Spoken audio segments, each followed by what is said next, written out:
Don't just roll mindlessly into your new year. Step into it with intention and clarity. Today I want to talk about my favorite reset rituals when it comes to a new year. Grab your cup of tea and let's dive into it. Number one, as I've talked about a lot on this channel recently, is the idea of not setting goals anymore and making pacts instead. This was a concept that really caught my attention when I read the book Tiny Experiments. It is something that really challenged the way that I have viewed goal setting. So as someone who has been an obsessive goal setter for over a decade now, this gets you to completely shift your perspective on goal setting. And it talks about the idea of making pacts instead. So pacts are commitments that you make to yourself, but they aren't made in the same way as a traditional goal. So don't follow, for example, a traditional SMART goal setting formula. There are some elements that do relate. For example, you might still have elements of a pact being time bound, but instead of it being time bound in the way that it can be in a SMART goal, like I will achieve XYZ by December 2026. It is time bound in relation to an experiment. You're putting an end date on the experiment that you are conducting as a part of your pack. For example, it might be something like I am going to create a video a week for January and February. That is the time-bound element that you are putting on your pack. You're making a commitment to yourself. And what I really love about Tiny Experiments is that it doesn't put so much pressure on how big those packs need to be. You might choose to create a really intense pack where, for example, the author wrote 100 articles in 100 days. Or it could just be something that you are doing for 10 days. The idea of the experiment, though, is that you are constantly collecting that data and evolving. So you are creating these growth loops that are going to propel you forward as opposed to really rigid fixed ladders, which are going to probably see you grow, but maybe not as fast as you would if you had taken this growth loop experimental approach instead. So that is something that I am adding to my routine this year. I've always had goal setting as a part of my end of year reset rituals. It's one of my favorite things to do this time of the year, but this year I'm going to try and evolve that to take this pact approach instead. So the pact is going to focus on the process as opposed to the outcome. It's process orientated, which is the part that you can control. How many articles will you write? How many episodes will you upload to your channel? How much are you going to invest in the stock market in a particular month, for example, versus outcome orientated, which you likely don't have as much control over. And the other thing that I like to do as a part of my end of year, new year reset is to clear the canvas. Now, this is just another way for me to say to declutter, to reorganize, and to do all of those things that just feel so good this time of the year. Now, I know that this is something that you can think comes really naturally at this time of the year, but there is also just so much on in the festive season and the start of a new year that it's easy to push this priority aside. It's easy to just go, there's no reason why I actually need to organize that or to deep clean that or to do any of that right now. It's just this arbitrary goal in my mind that I need to do it at the start of a new year. But I actually just think it is so beneficial in terms of giving yourself that clean slate and helping more than anything your clarity of mind going into a new year. It's going to set up all of the systems and processes that will set you up for success going into the new year. If you can see all of the things that you need with such clarity, if you're not distracted by clutter, then you're going into the new year as your best self. So what I like to focus on is to declutter things like my computer, so all of my filing system, my workspace as well. I like to make sure that there is nothing here that doesn't need to be here in all of my drawers, etc. You also might like to focus on your wardrobe and going through that and seeing if there's more that you can organize or declutter as a part of that as well. I also like to go through my phone and go through all of the different notes that I write a lot of in my phone and just get rid of anything that doesn't need to be there anymore. Tidy up a lot of those things as well and just make it more enjoyable to go into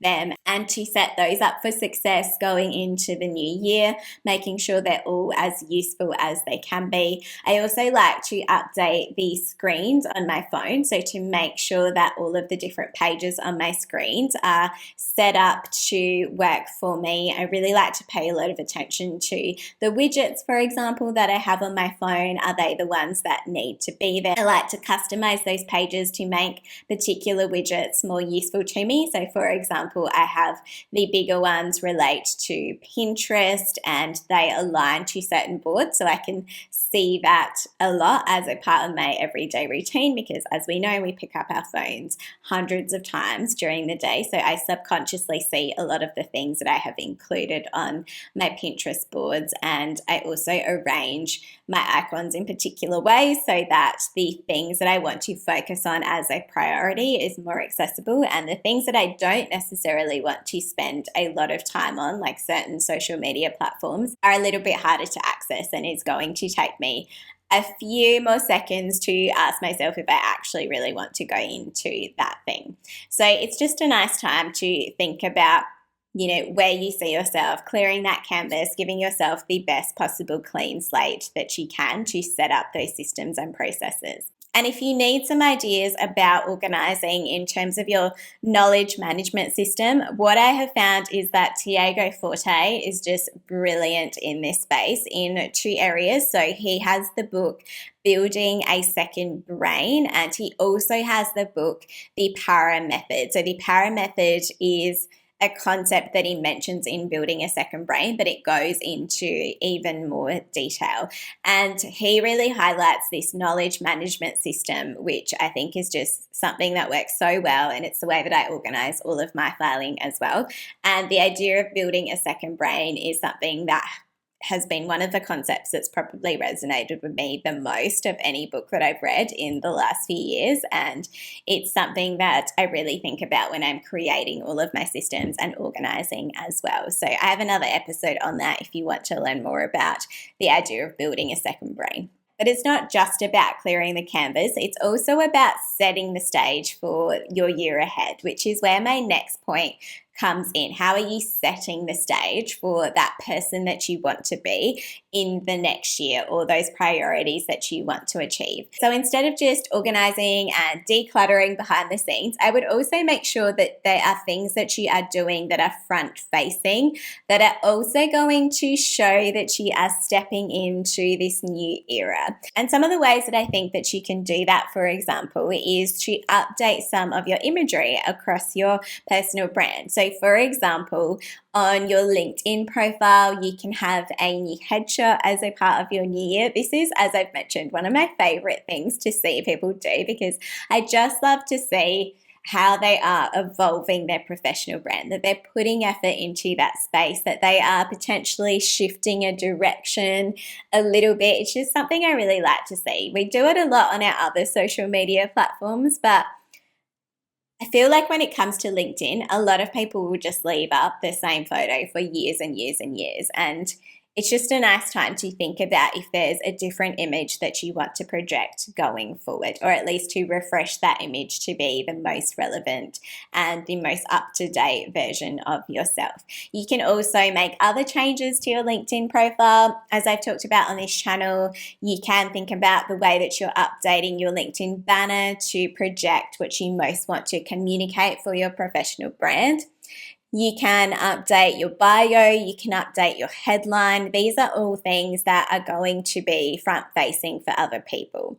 when you think about these changes together, even if it is just your profile photo, they are going to signal to the marketplace that you are evolving, that you're stepping into that new era. So I think those changes are really nice, not just for yourself, but in the communities that you are a part of as well. And this doesn't need to just relate to your LinkedIn profile. If you are someone who has, say, a business brand, or you have a personal brand website, this is also a great time of the year to review all of that content, refresh any content that you can, refresh any copy that you can, refresh your imagery to most align with the person that you want to be going forward. So you don't feel like you're just carrying some of the baggage from your previous years, that you're actually stepping into the new year feeling as fresh as possible. My next favorite reset ritual for the start of a new year is to create a vision board, which I've talked about on this channel before as well. It is something that I absolutely love to work on, not just for one day, but to actually make it a part of my end of year process in general. So I start mine in November because I like to align it with my birthday, and I just work on it slowly over time during the festive season as well. And I like to make sure, if I can, that it is finalized by New Year's Eve.